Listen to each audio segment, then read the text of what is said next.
इस वीडियो में regulation of kidney function के बारे में स्टडी करेंगे। The functioning of the kidneys is efficiently monitored and regulated by hormonal feedback mechanisms involving the hypothalamus, juxtaglomerular apparatus and to a certain extent the heart। जो हमारा kidney है वो बहुत important, most important organ है जो बहुत important functions को perform करता है। तो इसे मॉनिटर करने के लिए भी तो कोई होना चाहिए, है ना। तो ये हम कैसे मॉनिटर करेंगे इसको? हम उसको मॉनिटर करेंगे हार्मोनल फीडबैक से। और ये हमें कौन हार्मोनल फीडबैक देगा? हाइपोथैलेमस देगा, जक्स्टाग्लोमेरुलर apparatus देगा और हार्ट। ओके, तो अब मैं आगे का पढ़ रही हूँ।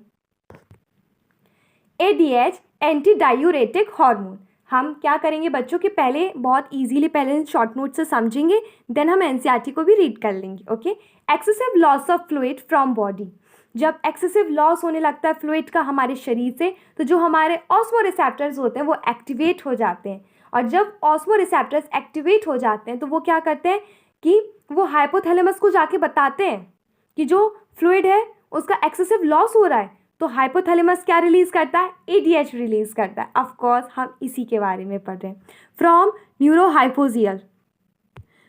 न्यूरोहाइपोसिस से रिलीज कर रहा है। Okay, reabsorption of water. अब जो इसने ये ADH रिलीज किया है न्यूरोहाइपोसिस से, ठीक है, तो वो क्या काम करेगा? वो हेल्प करेगा रीअब्जॉर्प्शन ऑफ वाटर में from later parts of the tubule. ये चीज़ आपको याद होनी चाहिए, from later parts of the tubule, preventing diuresis, excessive urination. इससे क्या होगा? हमारा ब्लड प्रेशर इंक्रीज हो जाएगा और ब्लड प्रेशर इंक्रीज होने से ग्लोमेरुलर फिल्ट्रेट रेट भी इंक्रीज हो जाएगा।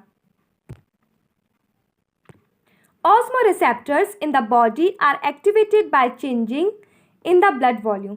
जब चेंज होता है ब्लड वॉल्यूम में, body fluid volume and ionic concentration and excessive loss of fluid from the body. यही हमने पढ़ा था कि जब एक्सेसिव लॉस हो फ्लूइड का हमारे शरीर से, can activate these receptors.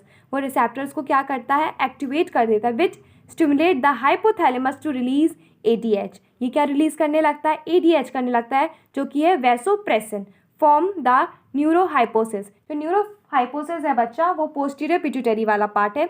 ADH facilitates water absorption from later parts of the tubule, thereby preventing diuresis. इसका मतलब होता है excessive urination and increase in body fluid volume, can switch off the osmoreceptors and suppress the ADH release to complete the feedback। ADH can also affect the kidney function by its effect blood vessels। जो blood vessels के ऊपर होता है वो क्या करता है? बहुत ज़्यादा अच्छे तरीके से इफेक्ट डालता है, वो ब्लड प्रेशर को इंक्रीज करता है।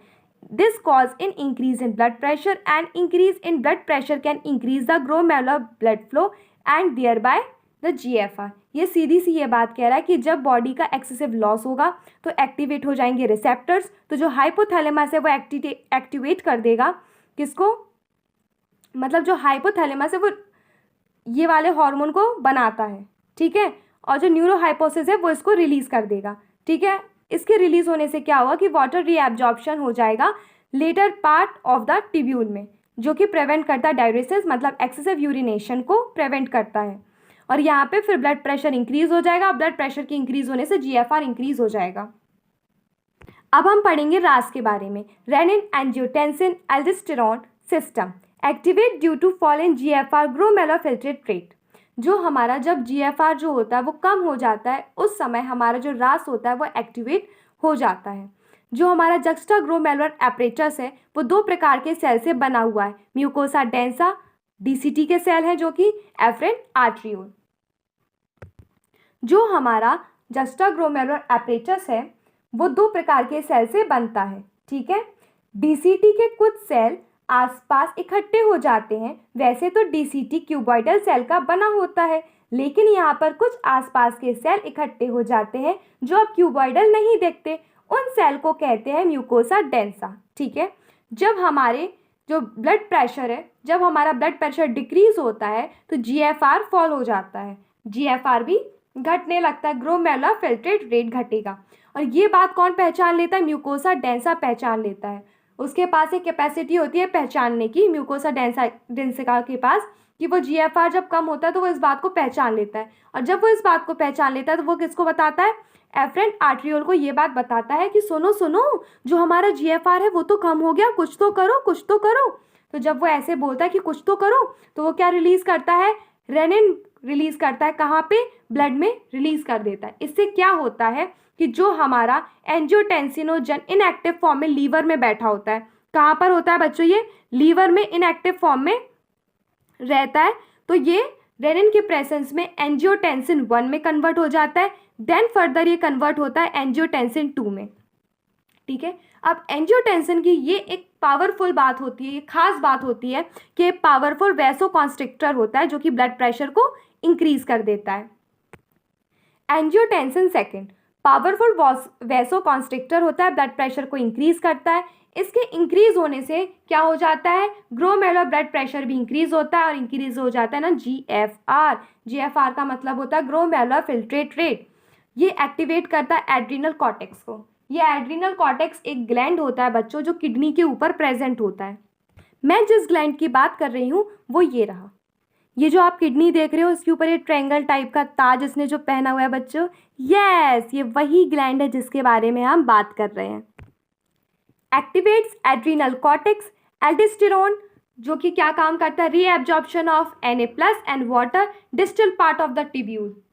कौन से पार्ट से, distal part of the tubule. और अभी हमने वो पढ़ा था दूसरे हार्मोन के बारे में, वो कौन था, ADH। तो वो किस पार्ट में कर रहा था रीएब्जॉर्प्शन वाटर की, lateral part of the tubule में, याद रखना। और यहाँ पे लिखा है distal part of the tubule.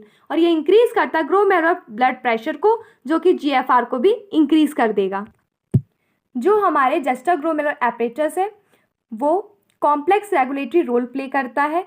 Fall in glomerular blood flow, जब हमारा ब्लड फ्लो कम हो जाए ग्लोमेरुलर वाला या फिर जीएफआर कम हो जाए तो वो एक्टिवेट करता है जस्टर ग्लोमेरुलर सेल्स को, जो कि हमने पढ़ा था म्यूकोसा डेंसा और एफरेंट आर्ट्रियोल। ये वही सेल का नाम है। इन दोनों सेल से मिलके जस्टर ग्लोमेरुलर सेल बना है जो कि रिलीज करता है रेनिन को, जो कि कन्वर्ट करता है एंजियोटेंसिनोजन।